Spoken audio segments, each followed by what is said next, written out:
Olá, meus irmãos, estou satisfeito de voltar para mais esta aula com vocês. Já estamos agora na metade da disciplina, né? Passamos a metade.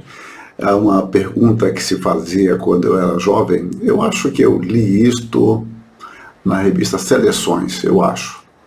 Não tem tanto tempo assim, tem só uns 47 anos, mais ou menos. A pergunta é mais ou menos o seguinte: alguém está entrando numa floresta, atravessando uma floresta. Quando é que ele começa a sair? E a resposta era: quando ele passa do meio. Se ele está entrando, até a metade ele está entrando. Quando ele passou da metade, ele já está saindo. O difícil é saber quando é que eu estou na metade, né? Aqui nós sabemos, então nós estamos na metade da minha disciplina. Passamos assim a metade. E nós vamos continuar falando sobre cosmovisão, cultura e educação. E eu prometi na aula anterior retomar a definição de educação. Então, nós falamos que educação é um processo. A educação não é algo acabado, hermético, fechado. A educação ocorre dentro de um processo dinâmico que jamais termina. A vida inteira nós estaremos sendo educados, uns mais, outros menos, uns com mais paixão, outros com menos paixão, mas nós estaremos sempre sendo educados. É um processo. E eu defini educação como um processo de transmissão de valores. Educar não é apenas transmitir um conteúdo programático, por mais atualizado e edificante que ele esteja. Mas educação envolve a transmissão de experiências significativas, valores, interpretações. O professor, ele diz o que pensa das coisas, ele tem a sua linha de pensamento, ele tem a sua posição, que ele obviamente não poderá impor a ninguém, mas é importante que o professor professe ideias. E aqui a troca é ambivalente e interagente. Professor-aluno, aluno-professor e aluno-aluno. Mais do que de grandes ideias, né? Mais do que grandes ideias, nós precisamos de homens dignos. Então, educação é um processo de transmissão de valores e de interiorização. A interiorização é a assimilação e acomodação de valores transmitidos e decodificados. Daqui a pouco eu vou falar um pouco mais sobre isso, sobre essa decodificação. Mas nós recebemos, decodificamos e acomodamos esses valores. Esses valores, então, eles passam a fazer parte do nosso patrimônio cultural e moral. E, finalmente, a educação como processo de transmissão de valores, interiorização e transformação. A verdade aprendida deve ser praticada em nossa vida. Essa verdade passa a fazer parte do nosso conteúdo de vida.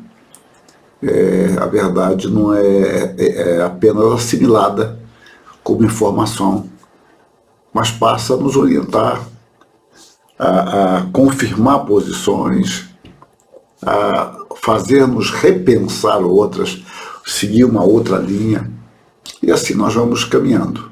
Então, vejamos aqui esse processo educativo.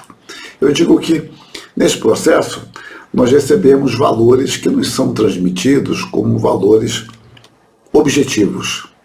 Acontece que nós que recebemos esses valores, nós como educandos, nós não somos uma tábula rasa, uma lousa em branco, onde vai se escrever com um canetão ou simplesmente projetar numa tela a imagem do data show, né? Não.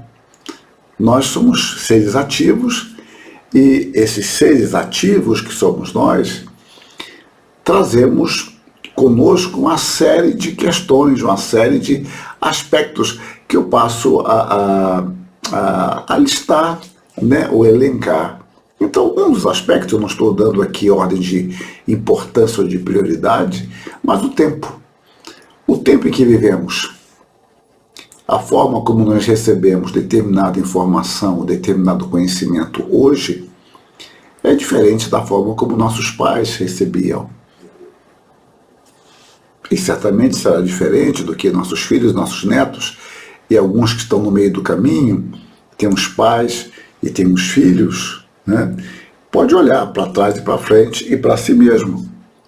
A forma de lidar com a informação é bastante diferente. E o que é que nós achamos disso, como nós percebemos isso, como nós recebemos, o tempo em que nós vivemos. A nossa formação também. A nossa formação, ela nos dá determinados valores éticos, morais, espirituais, onde nós vivemos, aquilo que nós aprendemos a priorizar. De quando em quando aparece alguma cena em algum filme, não sei se a tônica seria toda essa, mas mostrando alguém vivendo na cidade e outro vivendo no interior. O interior, em geral, nessas cenas, são bastante estereotipados. Mas então alguém, um primo, vai viver na cidade, passar lá algum tempo com o seu outro primo, né? Um primo passando com outro, e eles estranham tudo, a escada rolante, o elevador, os meios de transporte, a forma de se vestir, e etc. E ele está perfeitamente inadequado para aquela situação, né? E os filmes, quando tratam disso, exploram, né? Coisas caricatas. E depois ocorre o contrário. Esse primo da cidade vai para o interior e agora ele não está adequado para ali também, para lidar com bichos, ordenhar a vaca, talvez para pescar, para dormir cedo, lidar com insetos de forma tão natural que o outro lida. Ele não está adequado ali, porque ele não está adaptado. Bom, é claro que esses quadros são estereótipos. Tem até aquele filme que saíram 2 ou 3, né, do antigo já, do Crocodilo Dundee, né? Ele vivendo na Austrália, depois foi para Nova York, né? Uma diferença, tal. Só que ali o herói era ele, né? E depois, acho que no 2, os inimigos da cidade vão persegui-lo lá na Austrália. E não estão também em condições de lidar com aquela situação. Então a nossa formação, ela privilegia certos aspectos e dificulta outros. Isso é questão natural. Junto com isso temos a nossa educação. A educação que nós recebemos nos dá um olhar mais específico para determinadas coisas, atribuímos maior valor a determinado tema, assunto. A nossa escala de valores é bastante modificada. Quem presta serviços, por exemplo, começa a observar, caso a sua prestação de serviço envolva um contato mais pessoal, a diferença de clientela. Porque seus clientes são diferentes, com poder aquisitivo diferente. Então, para um, alguma coisa é muito cara, para outra é muito barata. Alguns querem explorar seu serviço, outros acham aquilo muito simples. Então, você vai lidando com isso e vai entendendo, independentemente do caráter de cada um, a educação que cada um recebeu e como tende a olhar a realidade. A religião é um fator, eu destaco aqui a religião, mas na realidade a religião, ela perpassa todas as áreas de nossa vida. Mas o aspecto religioso é bastante determinante da nossa forma de ver o mundo. Eu posso, muitas vezes, ter clareza quanto a isso, outras vezes não, mas em momentos limites nossos, o aspecto religioso sobressai. Isso aos nossos olhos, mas a religião, como eu disse, perpassa todos esses valores. A família, como nós vemos a família, se vemos de um lar, como se diz hoje, bem estruturado ou não estruturado, uma família que se ama, que convive em paz, que trabalha junto ou não trabalha junto, que moram perto, né? Todos moram, se casaram e moram por ali mesmo, outros que vão viver distante, o papel bem definido do pai, da mãe, quando ambos convivem bem, isto passa para os seus filhos um tipo de mentalidade e de valores. O lugar onde nós vivemos, o lugar hoje isso é menos importante, por causa das redes sociais, do contato com a informação bastante plural, não é? E no mundo em grandes transformações, e nós sabemos quase imediatamente, ou muitas vezes imediatamente o que está acontecendo a dezenas de milhares de quilômetros daqui. Então essas diferenças elas passam a ser minimizadas. Mas o lugar onde nós vivemos nos dá uma espécie de ritmo de vida. Eu costumo dizer que os jovens que vivem em São Paulo, é claro, isso não é uma regra, mas eu digo que tem prazo de validade. Você pode amar na juventude, viver em grandes centros. Eu citei São Paulo por uma experiência minha, mas com o passar do tempo, não é estranho você falar, não, eu gosto daqui, mas já deu. Eu quero me aposentar, ir para um lugar mais tranquilo, mais calmo, etc. Isso não é estranho de acontecer. Mas mesmo que não acontecesse com todos, o lugar onde nós vivemos nos dá uma certa percepção de grande, pequeno, longe, o que é perto. A forma como nós mensuramos as coisas tem a ver com o lugar também onde nós vivemos, o nosso temperamento, né? Como nós lidamos com a vida, o nosso humor, isso tudo determina também a forma de ver e de definir. São apenas os aspectos. Por que eu estou dizendo isso, destacando alguns aspectos? Porque eu quero dizer que a informação que vem, ela enfrenta ou ela encontra um ser pensante que está inserido dentro de um tempo, dentro de uma formação, educação, religião, família, lugar, temperamento. Tudo isso e muito mais faz com que nós pensemos determinados aspectos que nos foi ensinado, tenhamos maior facilidade em aceitar determinados valores do que outros, rejeitemos determinados aspectos. Não estou dizendo que isso vai ser para sempre, mas o primeiro contato com o novo saber ou com aqueles valores podem gerar uma certa repulsa ou a maior aceitação. Mas isso tudo, então, vai ser mixado dentro de um processo de elaboração de um ser ativo.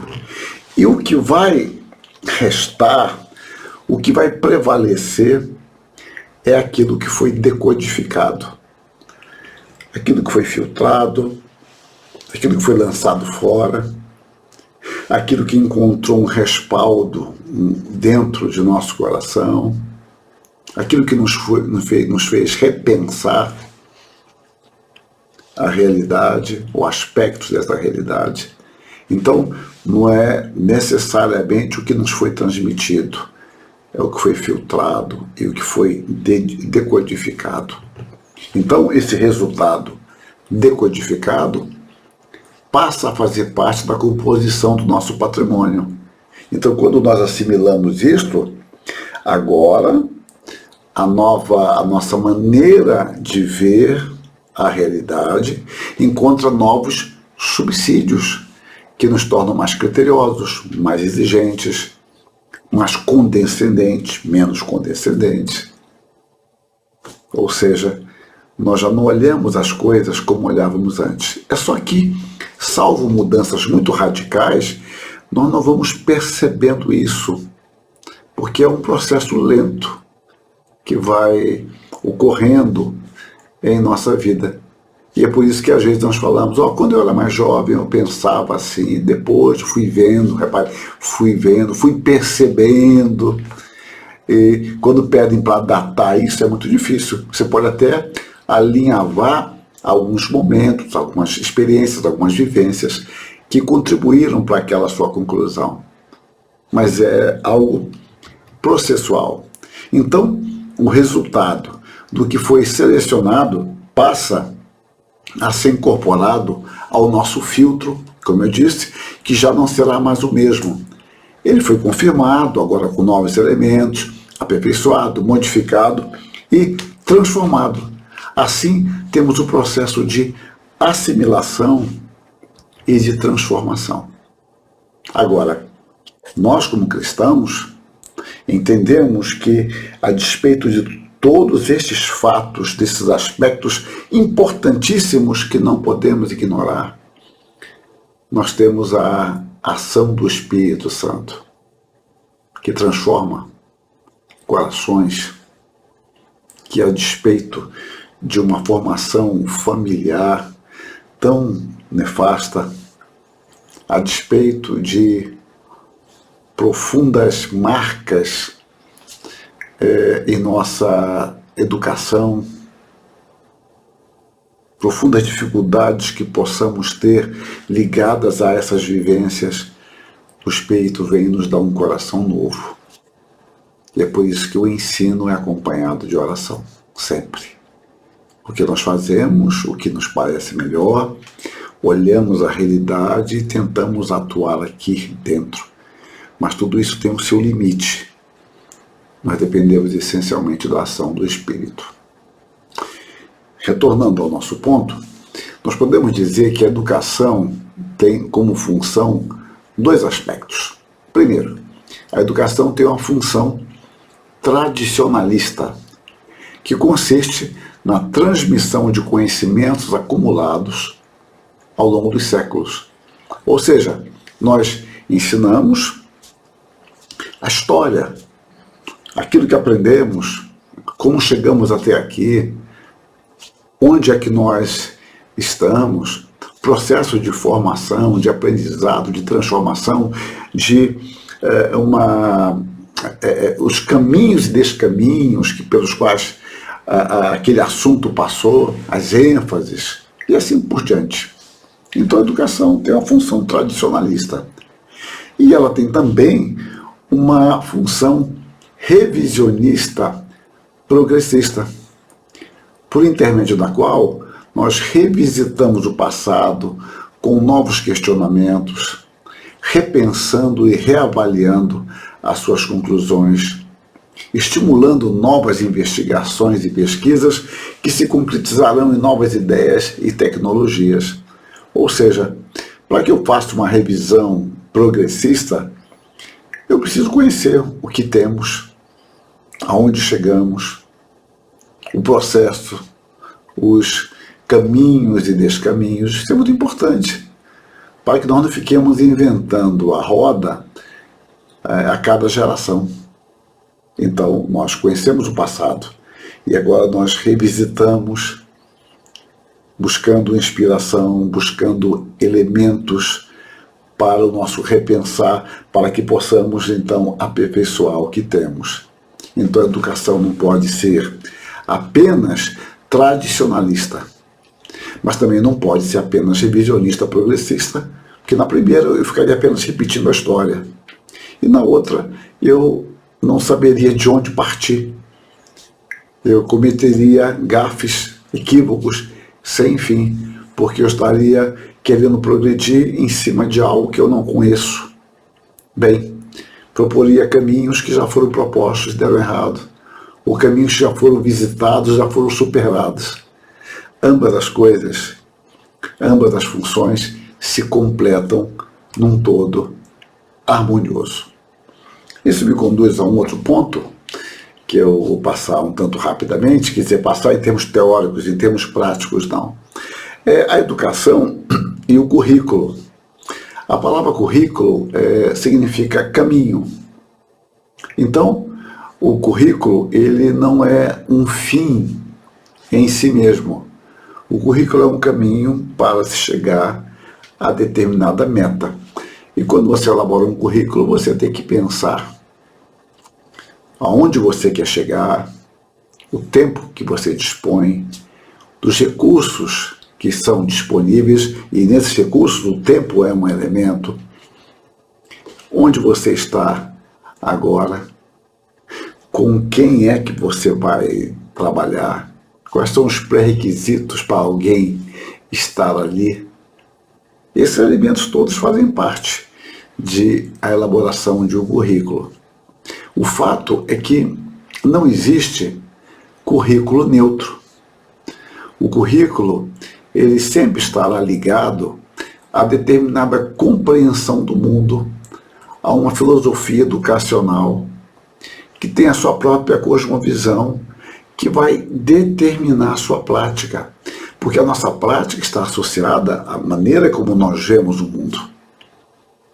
E essa maneira como nós vemos o mundo determina uma forma de agir coerente, partindo de uma filosofia educacional derivada de nossa compreensão e de nossa cosmovisão. Então, a educação como ato político, isso porque estamos comprometidos com as necessidades da polis, da cidade, não é? É impossível sermos apolíticos. Então, a educação como ato político deve ser um planejamento, deve ter um planejamento consciente, e eu insisto nisso, a neutralidade inexiste. O planejamento é um ato moral que deve se harmonizar com os objetivos propostos. Os meios revelam os meus fins, os meios que eu emprego. Eu tenho que usar meios que sejam condizentes com os fins que eu tenho em vista. Então, essas definições que eu apresentei um tanto rapidamente, elas trazem algumas questões que, em seu bojo, contêm outras.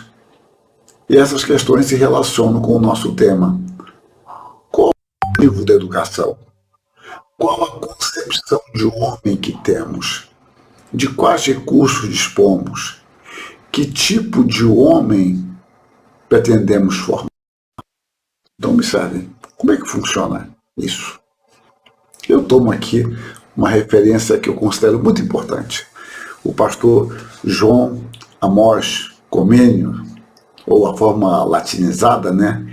Johannes Comenius, é o pai da didática moderna. Ele viveu de 1592 a 1670.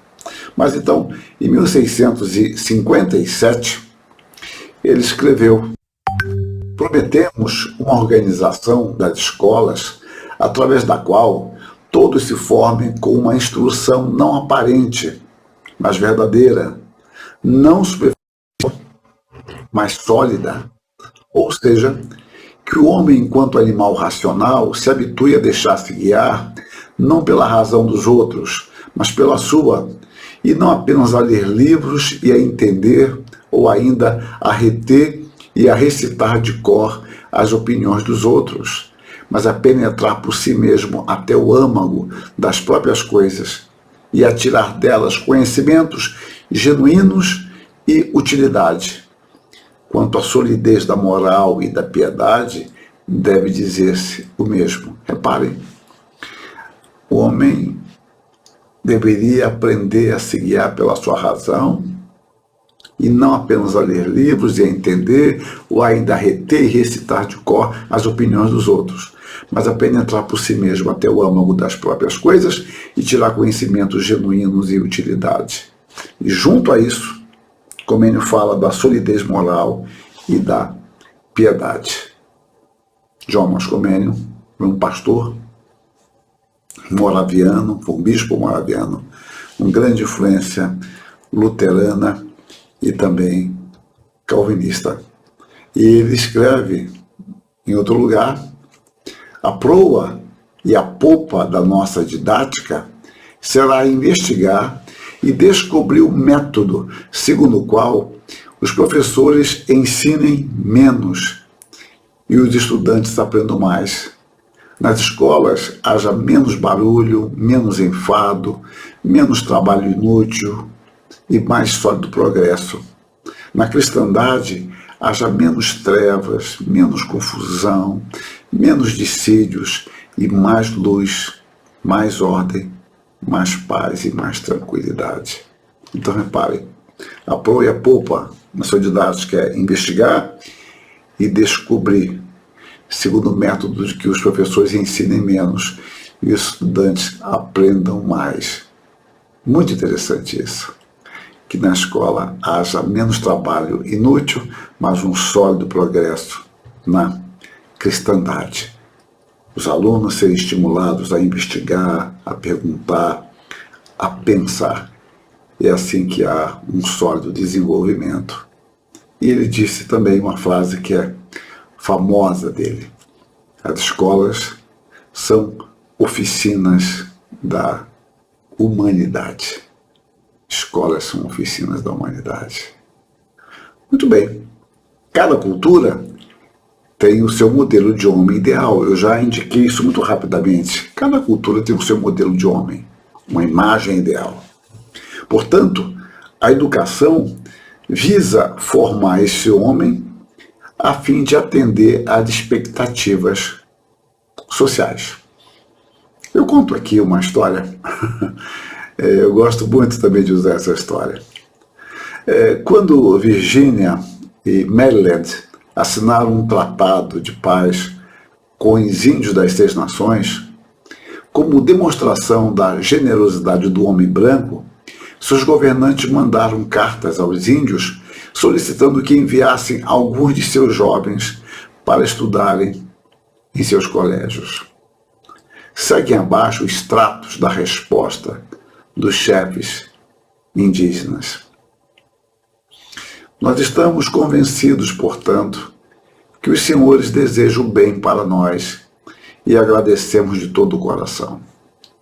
Mas aqueles que são sábios reconhecem que diferentes nações têm concepções diferentes das coisas. E sendo assim, os senhores não ficarão ofendidos ao saber que a vossa ideia de educação não é a mesma que a nossa. Muitos dos nossos bravos guerreiros foram formados nas escolas do norte e aprenderam toda a vossa ciência. Mas quando eles voltavam para nós, eles eram maus corredores, ignorantes da vida, da floresta e incapazes de suportarem o frio e a fome. Não sabiam como caçar o veado, matar o inimigo e construir uma cabana, e falavam nossa língua muito mal. Eles eram, portanto, totalmente inúteis. Não serviam como guerreiros, como caçadores ou como conselheiros. Ficamos extremamente agradecidos pela vossa oferta e, embora não possamos aceitá-la, para mostrar nossa gratidão, oferecemos aos nobres senhores de Virgínia que nos enviem alguns de seus jovens, que lhes ensinaremos tudo o que sabemos e faremos deles homens. Reparem, meus irmãos, esse documento, eu creio que ele seja um pouco romanceado, mas é muito ilustrativo. A educação do homem branco poderia ser ótima para o homem branco, mas não seria adequada para os índios. Porque o que os índios queriam, o homem branco não preparava os seus jovens. Não preparavam para serem grandes corredores, para viverem na floresta, suportar o frio e a fome. O frio, tem um casaco, tem fome, vamos jantar. Não sabiam como caçar o veado, matar o inimigo e construir uma cabana. E falavam muito mal a nossa língua. Pô, esquecendo da sua língua, né? E começa a confundir uma língua com o outro. Para o índio, a formação que ele dava, esta era a formação ideal, porque ensinava essas coisas. E para o homem branco, falava, mas por que eu quero alguém que saiba caçar, saiba construir cabanas? Isso é essencial para nós. Viver na floresta? Não, nós vamos viver na sociedade, aqui, na cidade, construir grandes centros, vamos desenvolver uma tecnologia que nos permita ter melhores escolas, mais livros, saibamos nos relacionar, viver em paz. Ora, cometendo um anacronismo aqui, se eles quiserem, vão no açougue comprar carne. Bom, alguém vai gastar o veado, nós vamos comprar essa carne, alguém prepara para nós, vai ter um frio muito severo, olha, vamos comprar umas lã para tecer melhores casacos para nós. Então, São valores diferentes. E a ironia no final é que os índios dizem, né, que nos envia alguns de seus jovens, que nos ensinaremos tudo o que sabemos e faremos deles homens. Então, homens, para eles, eram guerreiros, caçadores e conselheiros, para ser os chefes tribais.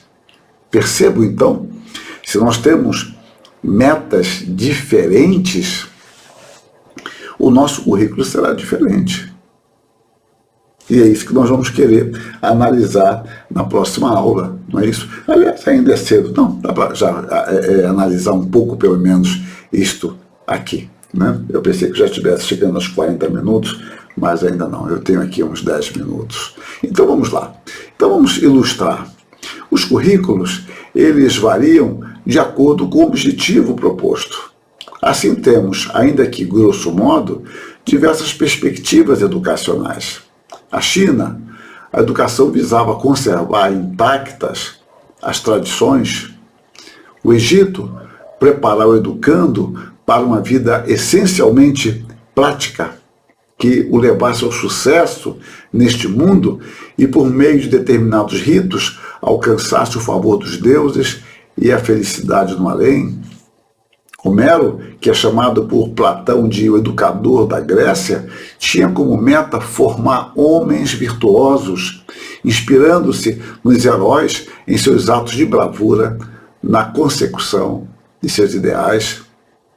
Esparta, formar homens guerreiros, mas que fossem totalmente submissos ao Estado. Atenas ofereceu um treinamento competitivo entre os homens a fim de formar cidadãos maduros física e espiritualmente, com capacidade de exercitarem a sua liberdade. Sócrates e Platão formar basicamente, por meio da música e da ginástica, homens capazes de vencer a injustiça reinante. A educação, dentro desta linha de pensamento de Sócrates e Platão, tinha um forte apelo moral por meio do conhecimento e prática das virtudes. A sabedoria aqui está associada à vida virtuosa. Quando nós tomamos os sofistas, eles partiam do relativismo e subjetivismo. Eles tinham como objetivo convencer, persuadir o seu oponente, independentemente da veracidade do argumento. Então, digamos que eu tenha isto como meta, persuadir. O que eu vou estudar com muita frequência é a arte oratória, a lógica. E se eu não estou preocupado, então, com a verdade, eu vou estudar, além da oratória, eu vou estudar formas de convencimento, de sedução, porque isto vai ser o meu ganha-pão. Este vai ser o método fundamental para que eu prevaleça. Então, voltando, Aristóteles tinha como propósito formar homens moderados que tivessem zelo pela ética e estética. Os romanos, a educação era eminentemente prática, preparando o indivíduo para servir ao Estado. Na Renascença, nós encontramos o propósito de formar homens eruditos que soubessem ler e escrever em grego e latim, tendo um estilo erudito, que pudessem contribuir para a criação do novo, tendo o homem como medida de todas as coisas. Daí a volta aos clássicos, né? Buscando inspiração para a criação do novo, já que o homem renascentista entendia que o grande modelo educacional, os grandes valores, as grandes mentes, estavam no período antigo. E eles procuravam colocar Aristóteles de escanteio, é claro que não em todos os centros, não é? Mas em Florença, na Academia de Florença, Aristóteles prevaleceu com grande força, além das universidades. Mas nas academias, Platão vem à tona, Cícero, Quintiliano, são homens que adquirem agora um status de primazia. Eu quero formar um homem erudito. possa criar o novo. E Aristóteles havia preconceito com ele, porque São Tomás de Aquino havia cristianizado tão bem a Aristóteles que, quando alguém se opunha à Igreja Católica, era como se opusesse a Aristóteles, e vice-versa. Bom, considerações finais sobre esta parte, mesmo que eu passe um pouquinho do nosso tempo, não há problema. Nós podemos observar que todo o currículo ele está comprometido, consciente ou não, com determinada compreensão da realidade, que deste modo determina metas a serem alcançadas. O grande objetivo dos reformadores era preparar homens e mulheres que, obedientes a Deus, o servissem por meio do aperfeiçoamento e emprego de suas habilidades, procurando em todas as esferas da sua existência glorificar a Deus, realizando assim o propósito da criação. Por isso, dentro da visão reformada puritana, escreve o Huygens, o currículo incluía tanto a teologia como as artes e ciências, tanto a Bíblia como os clássicos. Quando nós voltamos à Bíblia, à palavra, nós vemos que na educação divina vemos estampada a sua graça que atua de forma pedagógica. Lembre-se, bem no início nós tratamos de Deus como mestre por excelência. Paulo escreve a Tito, capítulo 2, versos 11 e 12. Porquanto a graça de Deus se manifestou salvadora a todos os homens, educando-nos para que, renegadas a impiedade e as paixões mundanas, vivamos no presente século, sensata, justa e piedosamente. Reparem, a graça se manifestou salvadora, educando-nos. O ensino de Deus, o ensino que Deus tem para nós, tem a ver com todas as áreas de nossa existência. Deus nos ensina o que é necessário. A sua instrução é fundamental para sermos bem-sucedidos em nossa vida. Ele mesmo nos diz, por intermédio de Isaías 48, 17. Assim diz o Senhor, o teu Redentor, o Santo de Israel: eu sou o Senhor, o teu Deus, que te ensina o que é útil é proveitoso, valioso, e te guia pelo caminho em que deves andar. A sabedoria, como nós já tratamos, consiste em atentar para os ensinamentos do Senhor. Este é o caminho de vida. Moisés insistira com o povo quanto a esta necessidade: guardai-os, pois, e cumpri-os, porque isto será a vossa sabedoria. Nós também já demonstramos isto, né? Em Deuteronômio 4, Deuteronômio 32, e podemos ver mais. O salmista, na velhice, ele reconhece que Deus o tem ensinado desde a sua mocidade, sendo este o seu testemunho constante. Salmo 71, 17. Tu me tens ensinado, ó Deus, desde a minha mocidade, e até agora tenho anunciado as tuas maravilhas, ou seja, as tuas obras admiráveis e extraordinárias. Quando somos jovens ou inexperientes em determinadas áreas, nós costumamos considerar fantásticas determinadas ênfases. Com o passar do tempo, é possível que nós percebamos que aquilo não é tão relevante. Eu destaquei isso em algumas de nossas aulas. Mas quando nós lidamos com a palavra de Deus, conforme vamos amadurecendo, nós não a vamos descartando, pelo contrário, nós vamos observando como aquilo é relevante. E não de forma surpreendente, e de isso acontecer, nós descobrimos que ela é mais importante ainda do que nós já considerávamos. Devemos, portanto, buscar aprender com Deus, desde a juventude. É preciso que nós não deixemos escapar as oportunidades que o Senhor nos confere. Sabemos que o conhecimento, nós já demonstramos isso, não é necessariamente sabedoria. Porém, a sabedoria consiste em saber se valer positivamente do conhecimento que adquirimos. O que aprendemos hoje, amanhã poderá se configurar de grande valia em nossa vida como resultado da sabedoria adquirida por graça ao longo dos anos. Como enfatizamos, Deus é o originador de todo conhecimento e sabedoria. Devemos nos valer desde cedo do que santamente nos ensina, a fim de vivermos com sabedoria para a sua glória. Devemos então inculcar, nos educando desde a sua mais tenra idade, a importância de aprender com Deus, aprender a sua palavra.